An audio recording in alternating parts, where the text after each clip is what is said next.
Merci Salifoumou pour ton intervention et pour ton interpellation. Donc je réponds à ton interpellation qui est mon invitation plutôt qui vient de mes propositions, qui veut débattre avec moi sur deux thématiques que j'avais proposées. Bon, apparemment la thématique que nous allons débattre c'est sur le Coran. On pourra débattre aussi sur la Bible, puisque là, tu me poses la question sur la Bible. Donc, avant de te répondre, Salifoumou, je voulais d'abord dire à d'autres musulmans de ce groupe qui ont passé le temps de chercher des petits poux dans mes cheveux, au lieu d'aller dans le fond des choses. Donc, je te remercie de la confiance que tu témoignes pour qu'on puisse débattre. Donc, tu as donné, je vais maintenant te répondre, tu as donné des exemples. Hein. Abraham a eu un livre qu'on appelle, je ne sais plus comment ça s'appelle dans le Coran, qui fait d'Abraham un prophète. Moïse a eu la Torah, qui fait de Moïse un prophète. David a eu les psaumes qui fait de David un prophète et Jésus l'Injil, l'évangile. Les chrétiens et les juifs n'ont pas cette approche, monsieur Salifou, que tu viens d'énumérer. Donc, monsieur Salifou, tu vois, il faut que tu puisses accepter les différences. Et moi, je t'explique les différences, hein, je ne les invente pas. J'ai bien compris la position islamique. Tu viens de l'expliquer. Mais la position juive et chrétienne sur la Bible n'est pas la même. Pour les juifs et les chrétiens, Abraham n'est pas un prophète. Abraham est appelé prophète par respect. Abraham n'est pas un prophète, mais on l'appelle. Parce que tu liras dans la Bible, il est appelé, on dit le prophète Abraham. Même dans la Bible, on dit le prophète Abraham. Mais je te dis que l'appellation prophète Abraham, c'est une appellation par respect, parce que Abraham n'est pas prophète. La définition de prophète que se sont fait la tradition juive, la tradition orale juive, depuis Moïse jusqu'à le roi David, jusqu'à d'autres prophètes, un prophète, c'est celui qui reçoit le message de Dieu à donner au public.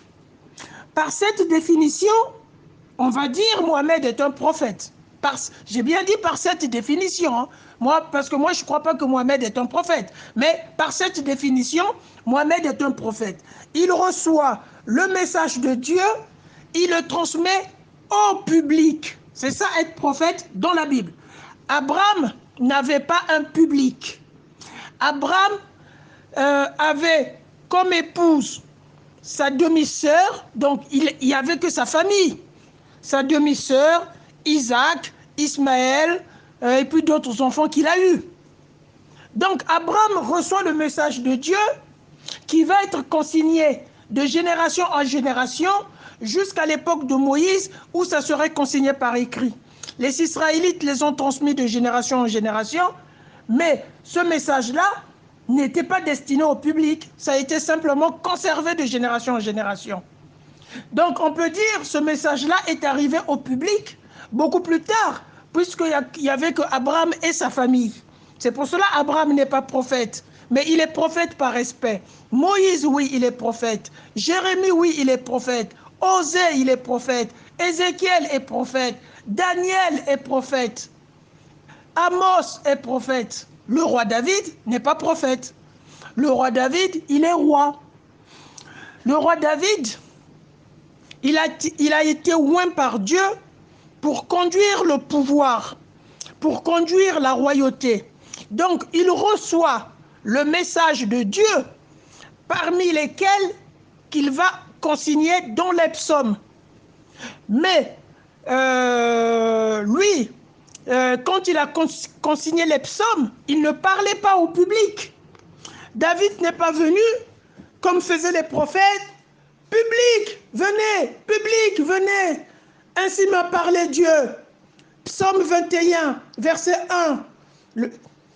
le Messie va dire, mon Dieu, mon Dieu, mon Dieu, pourquoi m'as-tu abandonné?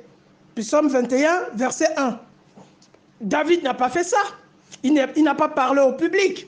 Il a reçu des citations qu'il a simplement enregistrées, qui ont été enregistrées. Et aujourd'hui, ces citations sont intégrées dans la Bible.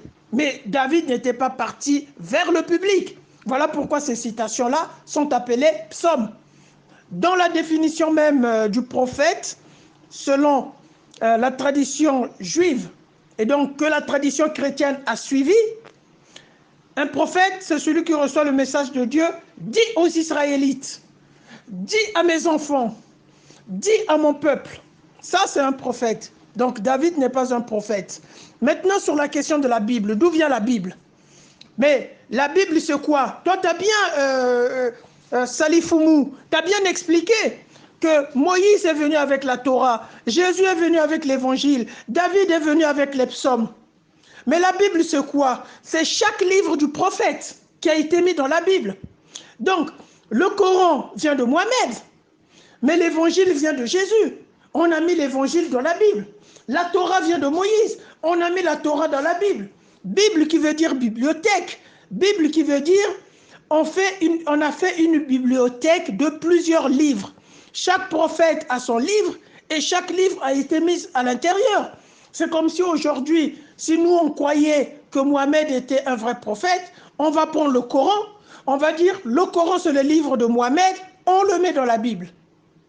Tu vois? Donc, chaque livre du prophète a été assemblé parce que Salifoumou, c'est beaucoup plus facile d'avoir un livre unique que d'avoir plusieurs livres de chaque prophète. Ça va, si nous avions par exemple 25, je ne sais plus combien de prophètes on a dans la Bible, et combien, si on a par exemple 25 prophètes, 25 livres, c'est pareil. Il faut à chaque fois consulter chaque livre. Mais là, non, on met on regroupe dans un même livre et on peut consulter le livre de chaque prophète. En fait, voilà, je ne sais pas si j'ai répondu à ta question, mais si tu n'as pas compris, tu peux tout le temps répliquer, Salifoumou. On est là pour se faire comprendre.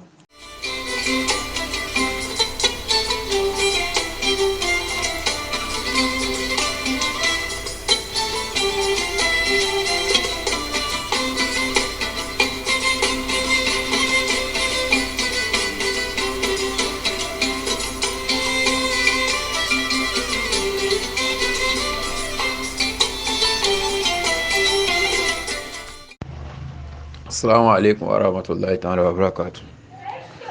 Bonjour dans le groupe, je salue tous les membres du groupe là, groupe Tafsir de Djadio. Je vous demande à tout un chacun de nous de ne même pas répondre à des propos de pasteur Apollinaire ou bien comment il dit qu'il s'appelle là, de ne même pas le répondre quoi. Laissez-le, il n'a qu'à dire ce qu'il dit, s'il est fatigué, si personne ne le répond pas là, il va s'en débarrasser du groupe lui-même et partir. Sinon, tout ce qu'il dit là, si moi je dis, je vais le répondre, je vais le parler mal, je vais mal le parler. Et là, ça ne serait plus bon pour lui, quoi. Et là, si tu es un bien servant, si tu es vraiment un serviteur de Dieu, il faut contrôler tes paroles, ce que tu veux faire sortir de ta bouche. Je ne sais pas comment ces fidèles le suivent. Moi, je ne le comprends pas. Si vraiment il est pasteur, je ne pense pas qu'il y a des fidèles derrière qui le suivent, qui sont dans son église en coin avec de la manière dont ils réagissent là. Un sage, être âgé ne pas dire que nous sommes sages. Ou bien être pasteur, connaît la Bible, ne pas dire que tu es un serviteur de Dieu. Pas cette manière, de la manière dont ils réagissent, moi je ne pense pas que lui là, il est un serviteur de Dieu. Peut-être c'est un serviteur de Satan. Ce sont les serviteurs de Satan, du diable. Parce que c'est les serviteurs de Satan, du diable, les envoyés de Satan, du diable qui réagissent de la manière dont ils parlent là. Je me demande, excusez à tout un chacun de nous, ne le répondez même pas. Laissez-le. Il n'a qu'à bavarder et partir. Merci beaucoup.